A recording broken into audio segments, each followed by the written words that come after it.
তো অনেক মালা জপ করেছি, পুজো করেছি, আরতি করেছি, সৎসঙ্গ শুনেছি, কীর্তন করেছি। এইবারে ঘুমানোর সময় একটু ফ্রি হয়েছি। এবারে আমি একটু 10 মিনিট ছুটি, মানে মোবাইল নিয়ে বিভিন্ন রকম ভালো জিনিস বাদ দিন, খারাপ জিনিসটা বেশি ধরে রাখুন, মন মানিয়ে আচরণ। এবারে আপনি বলে একটু সময় 10 মিনিট ছুটি, ওই 10 মিনিট আপনার সারাদিনে যা যা করেছেন সব শেষ করে দিন, সব বৃত্তিকে নষ্ট করে দিন। এই জন্য বলছেন শুতে যাওয়ার আগে একদম জেনে নিন আছে, ঘুমোতে যাওয়ার আগে, দরজা লাগানোর আগে মোবাইল অফ। শ্রী হরিবংশ, শ্রী হরিবংশ। श्री राधा वल्लभ लाल की जय, सद्गुरुदेव भगवान की जय, वृंदावन बरसाना धाम की जय, महाप्रभु श्री हरिवंश चंद्र जी महाराज की जय, श्री यमुना रस रानी की जय, समस्त सहचरी वृंद की जय। जय जय श्री राधेश्याम, जय जय श्री राधेश्याम, जय जय श्री राधेश्याम, जय जय श्री हरिवंश, श्री हरिवंश।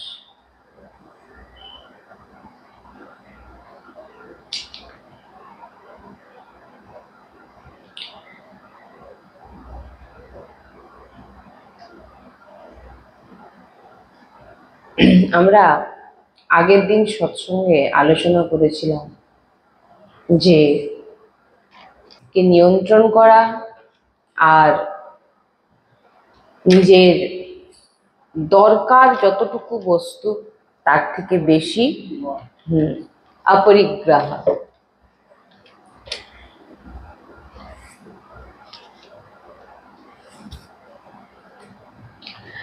নিরাশা চ নিরীহা চ নিত্যমে একান্ত শীতল।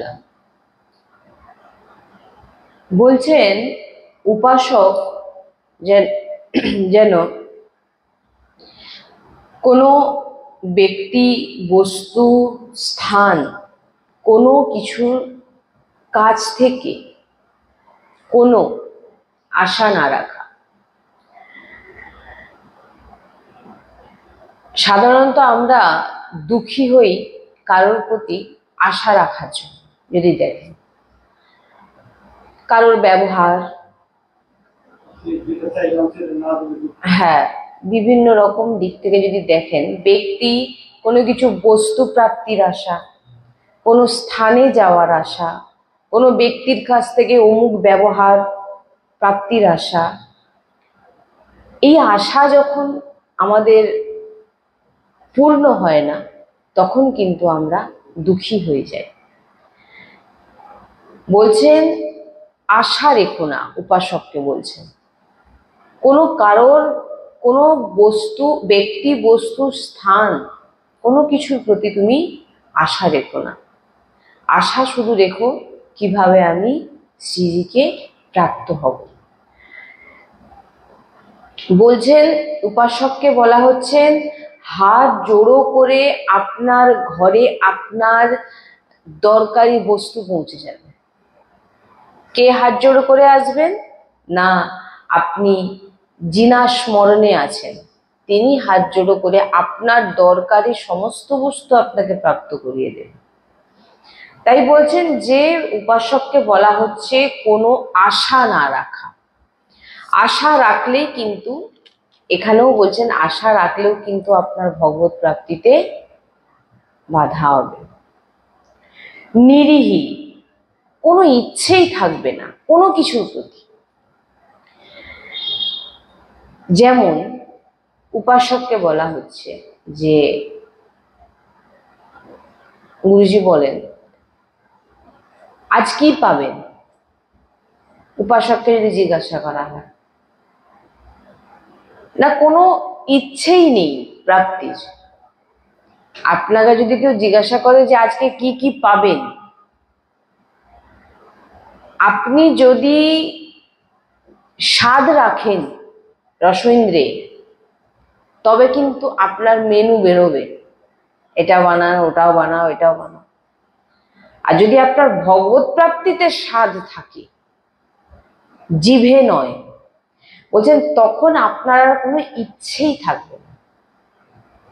এবার আপনাকে জিজ্ঞাসা করলো স্পেশাল কিছু আপনার জন্য বানাবো, হয়তো ইচ্ছে নেই খেতে, বলছেন স্পেশাল রাধা নাম আমার কাছে, স্পেশাল হচ্ছে আমার কাছে রাধা নাম। সাধক, উপাসক, গৃহস্থ, বিরক্ত সবার জন্য বলছেন নিষ্ঠা হওয়া যায়। গুরুজি এক সন্তজির চর্চা করেছিলেন, সেখানে বলেছিলেন যে তিনি যখন অনেক সন্ত সঙ্গ তিনি করেছেন, আর তার মধ্যেই একটি সন্তের চর্চা তিনি করেছিলেন, যেখানে সেই সন্ত যখন আহার প্রসাদ পেতে বসেন, তিনি দেখলেন যে সাধারণ একটা জামা মানে কাপড় পরা হয়ে আছে, তার উপর একটা গামছা নিয়ে তিনি তার পেটের ওপরে জোরে কষে 3টে গাঁট বাঁধলেন। প্রসাদ পাওয়ার আগে কিন্তু তার আগে কোনো বাঁধা ছিল না। প্রসাদ পেতে বসার আগে কিন্তু তিনি নিজের একটা গামছা নিয়ে পেটে কষে 3টে গিঁট বাঁধলেন, দিয়ে প্রসাদ পেতে বসলেন। তো গুরুজি প্রথম থেকে এই সন্ত খুব সূক্ষ্মভাবে তিনাদের মানে পথে চলেছেন, তিনাদের দর্শন করেছেন, তিনাদের যে তিনারা কি কি করতেন। তো তিনি জিজ্ঞাসা করেছিলেন যে আপনি এমন কেন গামছা বেঁধে প্রসাদ পেতে বসেছেন? তখন তিনি বলছেন যে সাধক সাধনে সব থেকে বড় বাধা হয়ে দাঁড়ায় রসইন্দ্রিয়। আর যদি আপনার আহারে নিয়ন্ত্রণ না থাকে, আপনার জিহ্বায় নিয়ন্ত্রণ না থাকে, তাহলে আপনি কখনো ভজন সাধন করতে পারবেন না। বলছেন এখানে কিন্তু শুধু সাধক, উপাসক, গৃহস্থ, বিরক্ত সবাইকে বলছেন যে সাধনে এক উচিত আহার নিতে হবে। আপনি যদি, আপনার লক্ষ্য কি, একটা সাধককে যদি জিজ্ঞাসা করা হয় আপনার লক্ষ্য কি, হ্যাঁ, আপনি কি বলবেন? ভগবত প্রাপ্তি। কিন্তু সেটা বাস্তবিক কি? বাস্তবিক কোনো লক্ষ্যে পৌঁছাতে গেলে তার জন্য কিন্তু অনেক পরিশ্রম করতে হয়। যদি আপনি আপনার লক্ষ্যে পৌঁছাতে চান, তাহলে কিন্তু আপনাকে এই নিয়ম করতেই হবে। সাধনে তিনি বললেন, তখন সাধনে এক উচিত আহার পাওয়া যায়। তাই আমি যখনই প্রসাদ পেতে বসেছি, আমি জানি যে কতটা প্রসাদ পেলে আমার দেহ পোষণ হবে, এর থেকে বেশি আমি নেব না। তাই অতিরিক্ত যাতে না আমার ভিতরে চলে যায়, তার জন্য আমি 3টে কষে গিঁট বেঁধে রেখেছি। কিছুটা যাওয়ার পর যাতে ওর থেকে বেশি আমি না নিতে পারি, তার জন্য আমার কি ধরনের সাধন। মানে যখন এগুলো শুনি তখন ভাবি যে সত্যি আমরা এই মহাপুরুষ, ইনারা যদি না থাকতেন হয়তো আমরা কিছুই জানতে পারতাম না। তিনি নবীন সাধক ছিলেন, নবীন সাধক ছিলেন।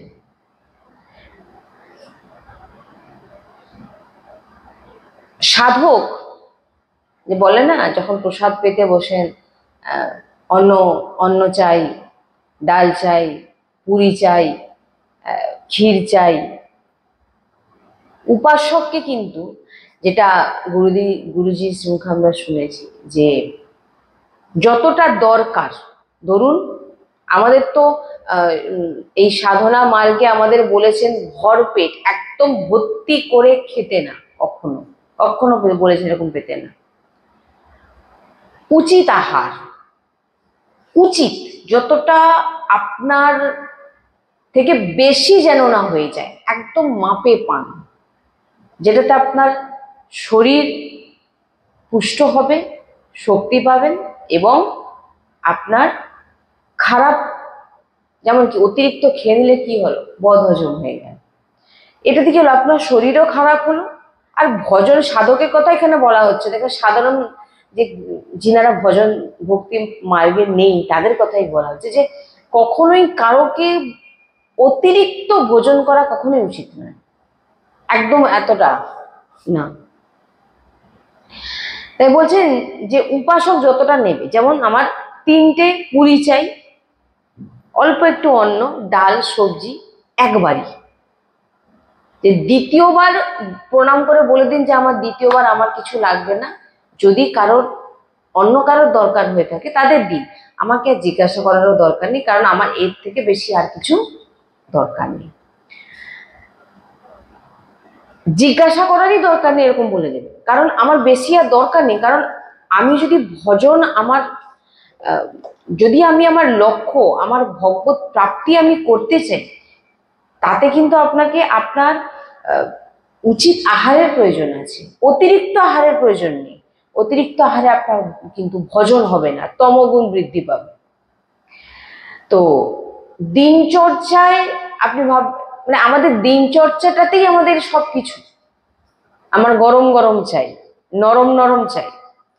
বলছেন সাধক উপাসকের এগুলো কোনো প্রয়োজন হয় না, কোনো গরমেরও প্রয়োজন হয় না, কোনো নরমেরও প্রয়োজন হয় না। সাধক উচিত আহার যতটা তার দেহ পোষণের জন্য প্রয়োজন, সাধক ততটাই নেবে।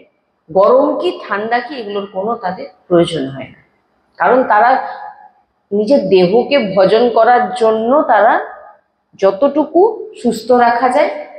কারণ আপনি অতিরিক্ত আহার যদি করেন আপনি কিন্তু সুস্থ থাকবেন না, এটা আপনি দেখেন। উচিত আহার পেলে আপনি সুস্থ থাকবেন, আপনি ভজন করতে পারবেন, একটি আসনে আপনি 3 ঘন্টা 4 ঘন্টা বসতে পারবেন। উড়িয়া বাবাজি একবার দাঁড়িয়ে থেকে তিনার যত নবীন সাধক ছিলেন তিনাদেরকে প্রসাদ পাওয়াচ্ছিলেন। কেমন প্রসাদ পাওয়াচ্ছিলেন না, তিনি 2 রকমের পুরি বানিয়েছেন। একটি পুরি হচ্ছে খুব পাতলা পাতলা আর একদম ভাজা, আরেকটি পুরি মোটা, যেটাকে লুচি টাইপের বলে আর মোটা এবং কাঁচা। এবারে উনি কি করেছেন, যে সাধকদের যখন পাওয়াতে বসিয়েছেন তার আগে তিনি কি করেছেন, যে ভাজাগুলো সেগুলো নিচে আর মোটা যে পুরিগুলো সেগুলো উপরে। উড়িয়া বাবাজি তিনি দাঁড়িয়ে প্রসাদ পাওয়াচ্ছেন। সমস্ত সাধকদের দিকে তিনি লক্ষ্য রেখেছেন যে 50-এর মতো সাধক তিনারা কি করলেন না, নিচের ভাজা পুরিকে টেনে খাওয়া মানে পাওয়া শুরু করলেন, আর কিছু মানে নিচে রেখেছেন আর উপরে মোটা কাঁচা পুরিকে রাখা হয়েছে, 2 রকম পুরি দেওয়া হয়েছে। এবং কিছু সাধক কি করলেন, ওপরেরটাতেই, উপরে যেটা ছিল সেটাই পাচ্ছেন। বাবাজি দাঁড়িয়ে দাঁড়িয়ে তো দেখছেন উড়িয়া বাবাজি। এবারে যারা নিচের টেনে পাচ্ছিলেন তাদেরকে বললেন দাঁড়াও, বাড়ি ফেরো, বাড়িতে গিয়ে বিয়ে করো, বিয়ে করে স্ত্রীর হাতে গরম গরম পুরি পাও, কারণ তুমি সাধক উপাসক বাবাজি হওয়ার যোগ্য তুমি নও। কেন? তখন তিনারা তো কান ধরে ক্ষমা চাইছেন, ভুলে গেছে বলছেন তুমি কেন নিচের পুরিটা তুলে খেলে, ওপরেরটা কেন খেলে না?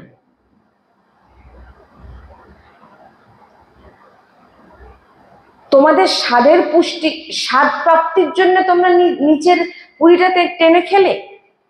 বাবা জিজ্ঞাসা করছেন, বলছেন স্বাদের পোষণের জন্য যদি তুমি পেয়ে থাকো স্বাদ, তাহলে কিন্তু তোমার এই মার্গের পথিক কিন্তু তুমি নও, তোমরা নও। যদি ভগবানের নামের ভগবত প্রাপ্তির মার্গের লক্ষ্য দৃঢ় করে থাকো, তোমাদের লক্ষ্য একটাই, ভগবত প্রাপ্তি, কিভাবে ভগবত প্রাপ্তি হবে সেটা তোমার লক্ষ্য।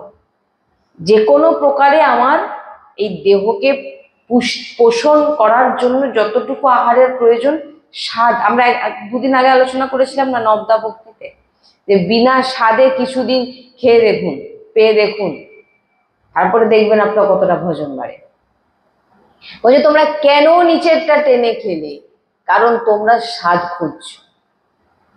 আর যারা ভক্তি মার্গে স্বাদ খোঁজে, রসেন্দ্রিয়কে প্রসন্ন করার চেষ্টা করে, তারা কিন্তু কখনো ভগবত প্রাপ্তির মার্গে এগোতে পারে না। খুব কঠিন মনে হবে, যারাই শুনছেন হয়তো মনে হবে এত কঠিন, আমরা কি পারবো? হয়তো কঠিন মনে হচ্ছে। ভাবুন, আমি সাংসারিক দিক থেকে যদি আপনাদের একটা উদাহরণ দিই, যে একটি ডাক্তার যখন একটি পেশেন্টকে দেখেন, একটি পেশেন্টের পুরো তার তিনি যে ওষুধ লেখেন, কতটা জানলে সে একটি মানুষের গায়ে হাত দিয়ে রোগের নির্ণয় করে তাকে ওষুধ লিখে ঠিক করছে, তার জন্যে তাকে কতটা তৈরি করতে হয়েছে। সেখানে যদি খেয়ে ঘুমাতো সে কি এরকম সেবা প্রাপ্তির সে যোগ্যতা প্রাপ্তি হতো?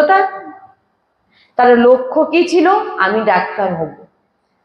একটি ডাক্তারকে জিজ্ঞাসা করবেন, একটি যে যিনারা অনেক বড় বড় যে পদে এখন আছেন, তিনাদের জিজ্ঞাসা করবে, তিনারা ওই জায়গায় যাওয়ার জন্য কত রাত তিনারা ঘুমায়নি, আর কত দিন হয়তো এমন গেছে যে আধ পেটা খেয়ে তারা ওই লক্ষ্যে পৌঁছেছে। জিজ্ঞাসা করবেন। কেউ একদম আরাম ভাবে কিন্তু হয়ে যায়নি, তার লক্ষ্য রাখতে হয়েছে। তাই জন্য বলছেন, আপনার লক্ষ্য যদি ভগবত প্রাপ্তি হয়, তাহলে এটা বলছেন কোনো ইচ্ছে থাকবে না। যে বলা হচ্ছে না যে ইচ্ছে থাকবে না, আমার যতটুকু, আমার শুধু এই এই এই এই চামড়া, এই যে দেহটাকে কোন রকম আমাকে ঠিক রাখতে হবে, তার জন্য আমার যতটুকু দরকার। আপনার লক্ষ্যে, আপনি যে লক্ষ্যটা প্রাপ্তি করতে চাইছেন, সেই লক্ষ্যটা ভগবত প্রাপ্তির লক্ষ্য যদি হয়ে থাকে, আপনার এই আহার আপনার কাছে কিচ্ছু মনে হবে না, কোনো ইচ্ছেই থাকবে না, শুধু মনে হবে যে নামের আহার করি।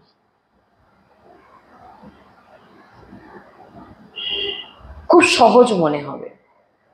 নাহলে হয়তো এই সৎসঙ্গ শুনে অনেকে ভাববেন যে এরকম ভাবে কি ভক্তি করা যায়? যদি কেউ এরকম ভেবে থাকেন, তাহলে জানতে হবে না এখনো মানে সেই ভাবনা, সেই লক্ষ্য আমাদের দৃঢ় হয়নি, যার জন্য আমাদের কঠিন মনে হচ্ছে।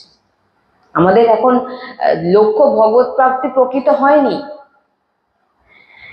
শরীরকে বাড়ানো, মোটা করা, নিজের নাশ করা। বলছেন উচিত আহারের পর যদি আপনার 1 ঘন্টা আপনাকে আসনে বসতে বলা হয়, যদি কেউ অতিরিক্ত খেয়ে নেয়, সে কিন্তু বসতে পারবে না। এই জন্য বলছেন উচিত আহার, মানে যতটা আপনার দরকার তার থেকে আপনি কম পাবেন, এতে আপনার ভোজন বাড়বে। আপনি দেখবেন আপনি উদর নয়, আপনি প্রাণ নয়, আপনি রসেন্দ্রিয়া নয়। উচিত আহার যত আপনি উচিত আহার শরীরকে দেবেন আর ভজন করবেন, যত উচিত আহার শরীরকে দেবেন আর ভজন করবেন, আপনার ভজন বাড়বে, আপনার সাত্বিক ভাব বাড়বে। আর অতিরিক্ত খেলেন আর ঘুমোলেন, এতে কি হবে? আপনি ভজন করতে পারবেন না। কি হবে? আপনার মধ্যে তমগুণের বৃদ্ধি পাবে। হ্যাঁ, তমগুণের বৃদ্ধি পেলে আপনি ভজন করতে পারবেন না। সাত্বিক ভাব আপনার ভিতরে আসবে যদি আপনি উচিত আহার করেন আর ভজন করেন। সত্য করে যদি আমি জিজ্ঞাসা করি, আমরা কতটা সময়, গুরুজি বলছেন, যদি আমি কাউকে জিজ্ঞাসা করি, গুরুজি বলেন যে কতটা সময় তুমি ব্যর্থ মোবাইলে কাটাচ্ছ, মোবাইল দেখে কতটা সময় আমরা নষ্ট করি। আপনি কখনো অন্তর্মুখ হতে পারবেন না যদি আপনার মধ্যে অতিরিক্ত আহার, অতিরিক্ত নিদ্রা, মোবাইল সবসময় ঘাঁটার স্বভাব যদি এরকম থাকে, বলছেন আপনি কখনো কিন্তু অন্তর্মুখী হতে পারবেন না। অন্তর্মুখী ভজন, অন্তর্মুখী ভক্তি কাকে বলে? অন্তর্মুখীকে। ভিতরের কে? ভিতর আমরা আলোচনা করি না যে বাইরে তুমি ভালোই না দেখাতে পারো, অন্তর্মুখী হও, ভিতর থেকে ভজন করো। আপনার যদি আহার যদি ঠিক না হয়, আপনার যদি দিনচর্চা ঠিক না হয়, আপনার যদি এই যে বলছি যে মোবাইল প্রচন্ড পরিমাণে মোবাইল ঘাটার স্বভাব থাকে, বলছেন আপনি কখনো অন্তর্মুখী হতে পারবেন না। এত সময় গুরুজি বলছেন যে ব্যর্থ সময় নষ্ট করো না। প্রত্যেক মানুষের মধ্যে দুটি মুখোশ থাকে, একটা ভিতরে থাকে, একটা বাইরে থাকে। এক হয় সামাজিক আর এক হয় একান্তিক। হ্যাঁ, যদি একান্তে তোমার আচরণ, শুনে নিন এটা, যদি একান্তে আপনার আচরণ, আপনার চিন্তন, আপনার ক্রিয়া কুমতি হয়, একান্তে আছেন বুঝুন, একান্তে আছেন এবং একান্তে থেকে আপনার ভিতরে কি চলছে, আপনার চিন্তন কি হচ্ছে, আপনার ক্রিয়া কি, আপনি কি কাজ করছেন একান্তে, একা যখন আছেন, আপনার যে আপনার দ্বারা কি কি জিনিস ঘটছে, আপনি কি করছেন একান্তে, আপনি কি চিন্তা করছেন একান্তে, আপনার এই যে ক্রিয়াটাকে আপনি লক্ষ্য রাখুন। যখন আপনি দরজা বন্ধ করে ঘরের মধ্যে থাকছেন, আপনি কি চিন্তা করছেন, আপনি কি ক্রিয়া করছেন, এটা একটি মুখোশ। আর একটি মুখোশ হচ্ছে কি, সমাজের সামনে আপনি নিজেকে দেবতা দেখানোর চেষ্টা করছেন, কিন্তু ভিতর থেকে আপনি দেখা গেল একান্তে আপনি রাক্ষসিক বৃত্তি আপনার মধ্যে আছে, খারাপ চিন্তা করছেন, খারাপ ক্রিয়া করছেন।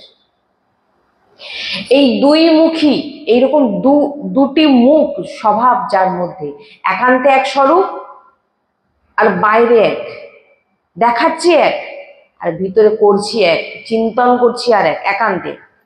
বলছেন এদের কখনো ভগবত প্রাপ্তি হয় না।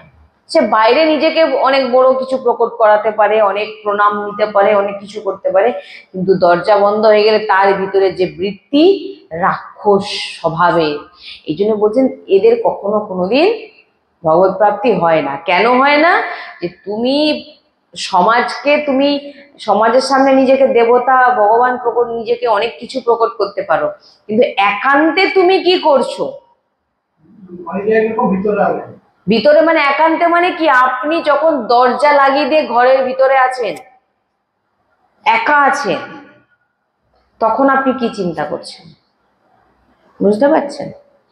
দরজা লাগিয়ে দেওয়ার পর আপনি একান্তে কি করছেন, সাধক উপাসককে বলা হচ্ছে, আপনি কি ক্রিয়া করছেন, আর বাইরে সমাজের মধ্যে আপনি কি চিন্তা করছেন, কি বলছেন, কি ক্রিয়া করছেন, এই দুটো যদি আলাদা হয়, বাইরে এক আর একান্তে যখন আপনি একা আছেন, আপনার আলাদা এক স্বভাব, আলাদা এক মুখোশ, যদি দুটো আলাদা হয়, তাহলে কিন্তু জেনে নিতে হবে আপনার ভগবত প্রাপ্তি কখনো সম্ভব নয়। কেন না, আপনি সমাজে আর একান্তে আপনি দুরকম।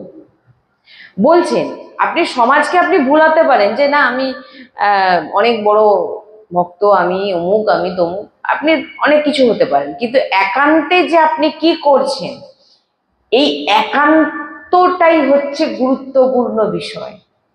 এখানে কিন্তু সিসিটিভি ক্যামেরার মতো ওই রুমের মধ্যে আপনি দরজা লাগিয়ে আপনি কি চিন্তা করছেন, কি ক্রিয়া করছেন, আপনি করছেন, আপনি ভাবছেন দরজা লাগানো কেউ দেখতে পাচ্ছে না, আমার ভাবনা আমিই জানতে পারছি, আর কেউ জানতে পারছে না। কিন্তু সিসিটিভি যে লাগানো আছে আপনি জানেন না। কি সিসিটিভি? গুরু এবং আরাধ্যদেব, সদ্গুরুদেব ভগবানের দৃষ্টি আপনার ওপর, আর আরাধ্য দেবের দৃষ্টি আপনার ওপর সব সময় সিসিটিভির মতো চলছে, চালানো আছে। কি কি আপনি চিন্তা করছেন বন্ধ দরজায়, কি কি আপনি ক্রিয়া করছেন, উপাসককে বলছেন, মহাপুরুষগণ সব কিছু কিন্তু ইষ্টগুরু তিনাদের কাছে লোকানো। আপনি যত যাই করুন, আপনি সমাজকে অনেক জ্ঞান দিলেন, এটা করো ওটা করো সেটা করো, আর ভিতরে গিয়ে আপনি আরেক চিন্তা করছেন, আরেক স্বরূপ আপনার বুঝব একটু। মানে এগুলো হচ্ছে কি বলুন তো, ধৈর্য ধরে বুঝতে হবে। আর এগুলো অনেক কৃপা না হলে এগুলো বোঝাও অসম্ভব। গুরুজির দৃষ্টি আপনার উপর 24 ঘন্টা আছে, শুধু 24 ঘন্টা না, নিরন্তর আছে। আরাধ্য দেবের দৃষ্টি আপনার উপরে সব সময় চলছে, দৃষ্টি দিয়ে আপনার দিকে নজর রেখেছে। আপনি কি চিন্তা করছেন, আপনি বাইরে কি কথা বলে আসলেন, আপনি দরজা বন্ধ করে আপনি কি চিন্তা করছেন, কি কাজ করছেন, সব সময় নিরন্তর আপনার উপরে কিন্তু গুরু ইষ্টের নজর আপনার উপরে আছে। আপনি ভাববেন না যে আমি ঘরের ভিতরে আছি বলে কেউ জানতে পারছি না, সবাই সব জানতে পারবে। সব থেকে বেশি গুরুত্বপূর্ণ যেটা, খুব সাবধান, খুব সাবধান আমাদের থাকতে হবে। এই সাবধানতা আমরা যদি না মানি, আমাদের পতন একেবারে নিশ্চিত, ভজন হবেই না। খুব ভালোভাবে শুনে নিন, আর এই পুরো সৎসঙ্গ শুনে চিন্তা করবেন, মেন পয়েন্টকে খাতায় তুলে রাখুন, দিয়ে ওটাকে দেখুন, বারবার দেখুন, নাহলে তো ভুলে যাবে, নাহলে বারবার শুনুন। বিশেষ যেটা আমাদের খুব সাবধান হয়ে চলতে বলা হয়েছে, শয়নের সময়। রাত্রে যখন আমরা ঘুমাতে যাচ্ছি, শয়নের সময় সব থেকে প্রথম দরজা বন্ধ করার আগে মোবাইলকে বন্ধ করে দিতে বলছেন। যদি স্মার্টফোন থাকে, বলছেন সেই মোবাইলকে শয়নের সময় আগে তাকে অফ করো, কোনো কিছু না। দরজা বন্ধ করার আগে মোবাইল বন্ধ করতে বলছেন, কারণ মোবাইল এমন একটা জিনিস, আপনি ওই মোবাইলের দ্বারা আপনার পতন একেবারে নিশ্চিত। আর আপনার আর সদ্ব্যবহার কতজন করছে, আপনি যদি দেখেন অপব্যবহার বেশি হচ্ছে, অনেক ভালো কাজও হচ্ছে, আবার অনেক খারাপ কাজও করছে। দরজা বন্ধ করার আগে মোবাইল বন্ধ করে দিই, এবং সঙ্গে সঙ্গে না শুয়ে পড়ে বিছানায় বসলেন, বসে সবার প্রথম মোবাইল বন্ধ করে মোবাইলকে সাইডে রেখে দিয়ে আপনি হাতে নিয়ে নিন মালা। কি নেবেন? মালা। মনের চক্করে পড়তে না বলছে গুরুজি, আমার শুয়ে শুয়ে মনে মনে করব। মনের চক্করে নবীন ভক্তদের খুব সাবধান, মনে মনে করতে না বলছেন, মালা হাতে নিয়ে নাও, মালা জপ করো। যতক্ষণ না তোমার ঘুম আসছে ততক্ষণ তুমি মালা জপ করো। আর মালা জপ করতে করতে যদি ঘুমিয়ে যান, বলছেন ধন্যবাদ। ছাতির ওপরে মালা জপ করতে করতে ঘুমিয়ে গেছেন, ছাতির উপরে মালা আছে, আপনি ঘুমিয়ে গেছেন, বলছেন ধন্যবাদ আপনাকে।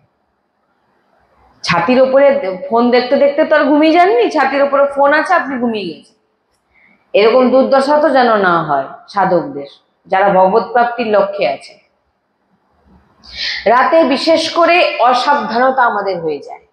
ভাবি সারাদিন তো অনেক মালা জপ করেছি, পুজো করেছি, আরতি করেছি, সৎসঙ্গ শুনেছি, কীর্তন করেছি, এইবারে ঘুমানোর সময় একটু ফ্রি হয়েছি, এবারে আমি একটু 10 মিনিট ছুটি দিই। মানে মোবাইল নিয়ে বিভিন্ন রকম ভালো জিনিস বাদ দিন, খারাপ জিনিসটা বেশি ধরে রাখুন, মনমানি আচরণ। এবারে আপনি বলে একটু সময় 10 মিনিট ছুটি, ওই 10 মিনিট আপনার সারাদিনে যা যা করেছেন সব শেষ করে দিন, সব বৃত্তিকে নষ্ট করে দিন। এই জন্য বলছেন শুতে যাওয়ার আগে একদম জেনে নিন, আজকে ঘুমোতে যাওয়ার আগে, দরজা লাগানোর আগে মোবাইল অফ, তারপর দরজা লাগিয়ে আপনার বৃত্তি, আপনার চিন্তন যেন না খারাপের দিকে যায়। বিশেষ করে আমাদের দেখবেন শয়নের সময় আমাদের খুব খারাপ খারাপ বৃত্তি ভিতরে জাগ্রত হয়। এই জন্য বলছেন মালা নিন, সাধক উপাসকদের জন্য বলছেন মালা নিন, মালা জপ করতে থাকুন।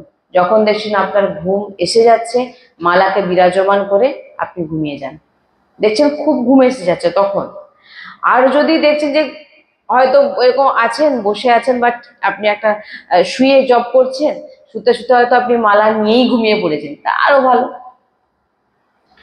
তাই বলছেন যে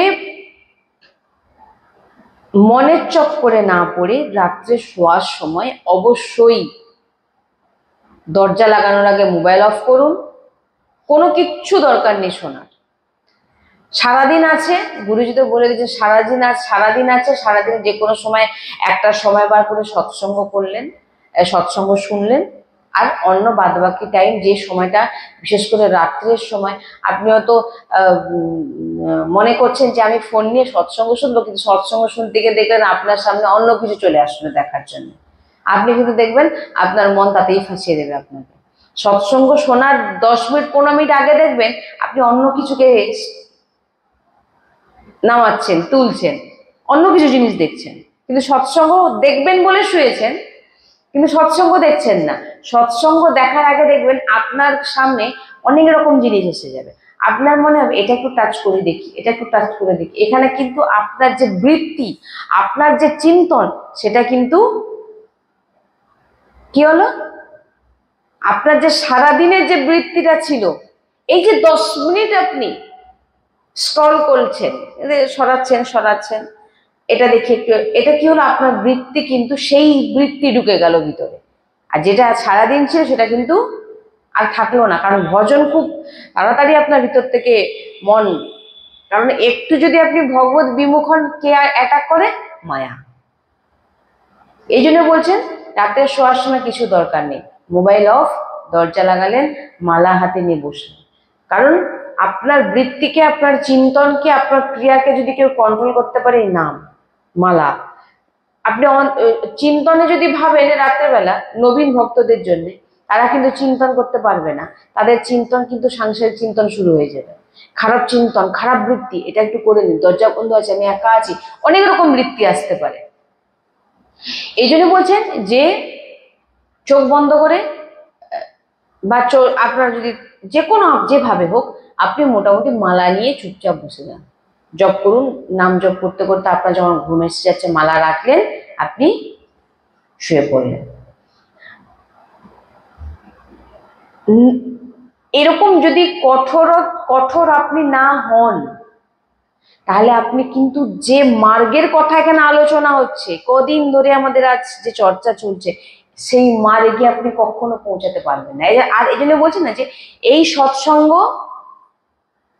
সাধক উপাসকদের জন্য, যিনারা লক্ষ্য ভগবত প্রাপ্তি, তারা এগুলো পালন করতে পারে। যাদের উপর মানে লক্ষ্য দৃঢ়, লক্ষ্য না থাকলে এগুলো কি করে আপনি পাবেন? আপনার মনে হয় বাবা এগুলো কি সম্ভব নাকি? আমি সাধারণ মানুষ, সংসারী মানুষ, আমি কি এসব করতে পারি নাকি? আমার দ্বারা এগুলো হয় নাকি? লোক নাকি খাবে না লোক? তাহলে তো তুমিও সাধু সন্ত হয়ে যেতে, আর তুমি ভগবান হয়ে যেতে, তুমি গুরু হয়ে যেতে, তুমি ইষ্ট হয়ে যেতে। হ্যাঁ, এটা কেন কারা বলবেন বলুন তো? যাদের লক্ষ্য নেই। ভজন সাধন এমনি নয়। আপনি যদি না মানতে পারেন, আপনি কদিন করে দেখুন। এই জন্যই বলেন না যে কুমার অবস্থা থেকে যদি ভজন করা হয় না, তখন কি হয়, এই বৃত্তি তার ভিতরে এমন ভাবে বসে যায়, মানে তার একটা সময় আসলে তাকে আর ভজন করতে হয় না। এই জন্য বলা হয়। এই জন্য আমি সবসময় মানে বলে থাকি, এবং গুরুজি তো বলেনি যে ছোট ছোট বাচ্চাদের যেন অবশ্যই প্রত্যেকদিন কিছু না হোক একটি মালা করে জপ আর একটু নাম সংকীর্তন তাকে করানো হোক, আর সাত্বিক আহার, এটা যেন তার জীবনে থাকে। আপনি নিজেই দেখুন আপনি কি সাধন করছেন। আমি বাইরে কারো কাছে আপনাদের জিজ্ঞাসা করতে বলবো না। আপনারা যে সৎসঙ্গ শুনছেন, শুনে আপনারা কিন্তু বুঝতে পারছেন আপনি কি ভুল করছেন, হ্যাঁ কি না? আপনি যখন সৎসঙ্গ শুনছেন, সৎসঙ্গ শোনার পর আপনি সারাদিন যা করছেন বা আপনার স্বভাব যা আছে, সেটা কিন্তু আপনি বুঝতে পারছেন। এবারে আপনি নিজের ভিতর দর্শন করুন যে আমি, আগে দেখা যেত না যে গুরুজি বলেন যে গুরু ইষ্টের ছবিকে ছাতিতে লাগিয়ে ঘুমাতো, আর এখন স্মার্টফোনকে বুকে লাগিয়ে জড়িয়ে ঘুমাচ্ছে। দুর্গতি স্থিতি, মানসিক স্থিতি, একটা সময় যখন আসবে না, তাদের চিন্তা করারও স্থিতি, মানে তাদের সেই ভাবনা থাকবে না, কারণ তারা না নাম জপ করে। নাম জপ করলেও আপনার মধ্যে যদি এরকম বৃত্তি থাকে, আপনি ভাববেন আমি দুমালা ঘুরিয়ে নিলে আমার ভজন হয়ে গেল। আপনার ভিতরে বৃত্তিটা যদি ঠিক না হয়, আপনার ভগবত প্রাপ্তি হবে কি করে? ভগবত প্রাপ্তির জন্য চাই কি? আপনার অন্তর্মুখী সাধন ভজন। আপনি অন্তর্মুখী কতটা সাধন ভজন করছেন, ক্রিয়াতে আপনি কিছু করুন না করুন, মেন ভক্তি তো অন্তর্মুখী। আপনি অন্তর্মুখে হয়ে দেখুন আপনার ভিতরে কি কি দোষগুলো আছে। এই জন্য বলছেন না যে আপনি নিজের ভিতরে একান্তে যখন বসেছেন, আপনি মানে দেখুন ভিতরে দুটো মুখোশ রাখবেন না, বাইরে এক ভিতরে এক না। বাইরে যেমন যা যা বলি একান্ত আমি তাই তাই করি। বাইরে যদি আমি রাধা রাধা বলতে বলি, একান্ত কিন্তু আমি রাধা রাধাই বলবো। আমার অন্য কোনো খারাপ বৃত্তি আসবে না। তাকে সাধু বলে, তাকে সাধক বলে, তাকে সন্ত বলে, আর তাকে আপনি যে নাম দিতে পারেন, কিন্তু বাইরে এক একান্তে এক। তাদেরকে রাক্ষস বৃত্তি বলা হয়, রাক্ষসী স্বভাব গুরুজি বলে থাকেন। তাই বলছেন যে আপনি আপনার ভিতরে বৃত্তিকে দেখুন। আপনাকে কোনো পোশাক দেখতে হবে না, কি পোশাক পরি আমি, কি স্বভাব। আপনার আচরণ, আপনার আন্তরিক বৃত্তিটাই হচ্ছে সবকিছু, যেটা ইষ্ট গুরু আপনার ভিতর দেখবে। আপনি মানে এটা আমার নিজের দিক থেকেও আমি আপনাদের বলছি যে অনেক কিছু জিনিস যেগুলো হয়তো আমাদের দ্বারা হয়তো ভুল হয়ে গেছে, আপনি হয়তো গুরুজিকে বলেনও নি, গুরুজি আপনাকে সেই ভুল আঙ্গুল দিয়ে আপনাকে দেখিয়ে দেবেন। একদম বলছি আপনাকে, আপনাকে সৎসঙ্গের মাধ্যমেই আপনাকে আঙ্গুল দিয়ে দেখিয়ে দেবে যে তোমার এই ভুল হচ্ছে। কেন? আপনার পৌঁছে গেল কানে, কারণ আপনি ইষ্ট গুরুর দৃষ্টিতে আছেন। এই জন্য বলছেন একান্তে যখন থাকবেন উপাসক, খুব সাবধান। তখন কিন্তু আপনার ভিতরে কি চলছে সেটা কিন্তু ইষ্ট গুরু দৃষ্টি আপনার উপরে আছেন। আপনি যতই ভাবুন যে আমি ঘর দরজা বন্ধ করে ভিতরে আছি, আমি কি করছি কেউ জানতে পারছে না, আমার ভিতরে কি চিন্তা চলছে কেউ জানতে পারছে না, আপনি ভাবতে পারেন, কিন্তু ইষ্ট গুরু সিসিটিভি ক্যামেরায় আপনি কিন্তু আছেন। সবসময় আপনার উপর দৃষ্টি আছে। কি কি ভুল করছেন, কি কি আচরণ করছেন, সব তিনারা জানেন। আর তিনারা আপনাকে, যদি আপনি আপনার লক্ষ্য থাকে, আপনি যদি গুরু ইষ্টের প্রতি আপনার শ্রদ্ধা থাকে, আপনাকে গুরুজি দেখবেন, আপনাকে বলতে হবে না। আপনার ভুল ইষ্ট গুরু আপনাকে সৎসঙ্গের মাধ্যমে দিয়ে দেবেন, বলে দেবেন এটাকে ঠিক করো। তাই জন্য বলছেন যে একান্তে যখন থাকবেন, আপনার বৃত্তিকে আপনি লক্ষ্য রাখুন যে আমার এই যে চিন্তনটা কি কি হচ্ছে। এই বৃত্তিকে, এই জন্য বলছেন বৃত্তিকে আনতেই দেবেন না। তার জন্যই বলা হচ্ছে দরজা লাগানোর আগে ফোন বন্ধ করুন, আর দরজা লাগিয়ে আপনি নামের মালা হাতে নিন, যে কোনো বৃত্তি আমার ভিতরে আর আমি আসতেই দেব না। নাম করতে করতে ঘুম আসলে ঘুমিয়ে গেলেন, সকালবেলা ভোরবেলা থেকে আবার আপনার যে দিনচর্চা নাম জপ যা যা করেন তাই করলেন, আপনি সেই সময়টাই দেবেন না। আর ব্যর্থ যদি আপনি সময় নষ্ট করলেন, একটু সৎসঙ্গ শুনবো, লক্ষ্যটা আপনি সৎসঙ্গ শুনবেন বলে ফোনটা হাতে নিলেন, কিন্তু ফোনের জায়গায় আগে কিছু জিনিস দেখে নিলেন। ওই যে কিছু জিনিস দেখে নিলেন, ওইটা কিন্তু আপনার ভিতরে সৎসঙ্গের আগে এটা আগে ঢুকে যাবে, সে বিস্তার করবে। সৎসঙ্গকে যাওয়ার আগে সে ঢুকে গেল, আর আপনি যা যা সারাদিন করেছিলেন সেগুলোকেও আপনি ভুলে গেলেন। এই জন্য গুরুজি মানে খুব ভাবে প্রার্থনা বোঝেন, প্রার্থনা যদি মেনে নাও তাহলে তুমি জায়গায় পৌঁছাবে। যে মার্গের চর্চা এখানে হচ্ছে সেই মার্গের তুমি পৌঁছে যাবে। তাই বলছেন যে যেটা দরকার নয় দেখার, সেটা দেখার কোনো প্রয়োজন নেই। তাই বলছেন ইন্দ্রিয়কে দমন করো। ইন্দ্রিয়, ভগবান নবদা ভক্তি তো ইন্দ্রিয় দমনের কথা বলেছে। এই যে রসেন্দ্রিয়কে দমন করো, রসেন্দ্রিয়কে উচিত আহার পাও, নিজের ইন্দ্রিয়কে কন্ট্রোল করা শেখো।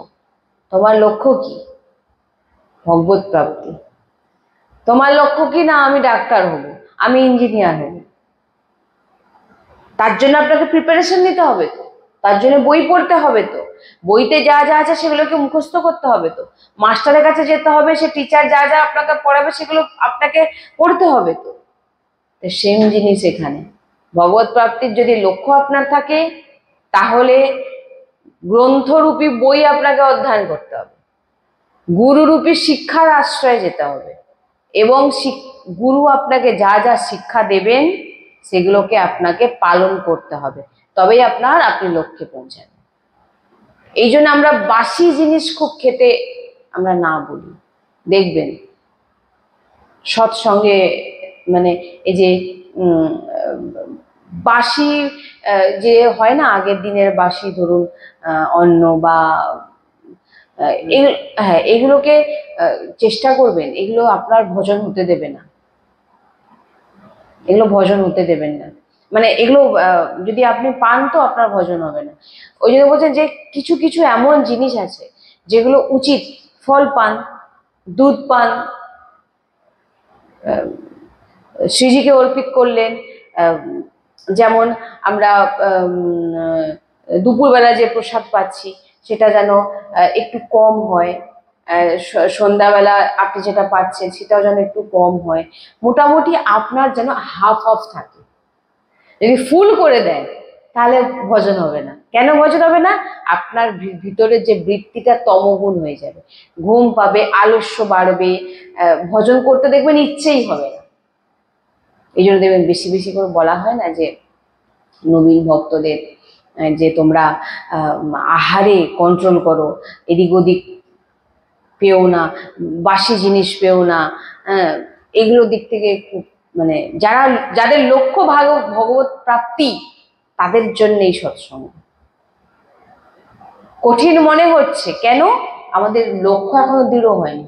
লক্ষ্য যখন দৃঢ় হয়ে যাবে আপনার মনে হবে না যে একবেলা যদি আপনি একটা সাধারণ, আমি একটা কথা যদি আপনাদের জিজ্ঞাসা করি, যখন আপনি সাধারণ জীবনযাপন চলছে, খাওয়া দাওয়া করছেন আছেন, এবং দুপুরে আপনি খুব খিদেও পেয়েছেন, খেতে বসবেন করছেন, এমন একটা সংবাদ আপনার কাছে এসে পৌঁছালো যেটা খুবই দুঃখদায়ক, শকড, তখন দেখবেন আপনার খিদে কিন্তু আপনার যে সামনে যদি খাওয়ার সাজিয়েও রেখে দেওয়া হয় আপনি কিন্তু সেটা খেতে পারবেনই না। বা খুশি, হয়তো এমন একটা বড় খুশির সংবাদ আপনি পেয়ে গেলেন, দেখবেন আপনার কিন্তু খাওয়া খিদে দুটোই চলে যাবে। কেন? কারণ আপনার পূর্ণরূপে বৃত্তি ওই দিকে ঘুরে গেছে, আর এখন আপনার বৃত্তি কোন দিকে ছিল? এই জন্য বলছেন যে নিজের ভিতরের বৃত্তিকে বাঁচান। আপনি মন নয়, আপনি ইন্দ্রিয় নয়, আপনি রসেন্দ্রিয় নয়, আপনাকে এগুলোর জন্য পাঠানো হয়নি। যদি ভগবত প্রাপ্তি করতে চান এগুলো থেকে বাঁচুন। সৎসঙ্গে যা যা বলা হচ্ছে সেগুলোকে যদি ধারণ করেন আপনার নিশ্চিত ভগবত প্রাপ্তি। কারণ এগুলো আমার বাণী নয়, এগুলো মহাপুরুষদের বাণী। যদি এই সমস্ত সৎসঙ্গের কথাকে না মেনে চলেন, প্রত্যেকদিন সৎসঙ্গ শুনেও আপনার কোনো লাভ হবে না, ওই দুরকম মুখোশ হয়ে যাবে। সৎসঙ্গ শুনবেন আর একান্তে অন্য কাজ করবেন, আপনার কোনো লাভ হবে না। এই জন্য বলছেন সৎসঙ্গ শুনুন, চিন্তন মনন করুন, আচরণে আনুন, তবে আপনার ভগবত প্রাপ্তি নিশ্চিত, একদম নিশ্চিত, 100%, কোনো হবেই ভগবত প্রাপ্তি। श्री राधा वल्लभ लाल की जय। श्री हरिवंश।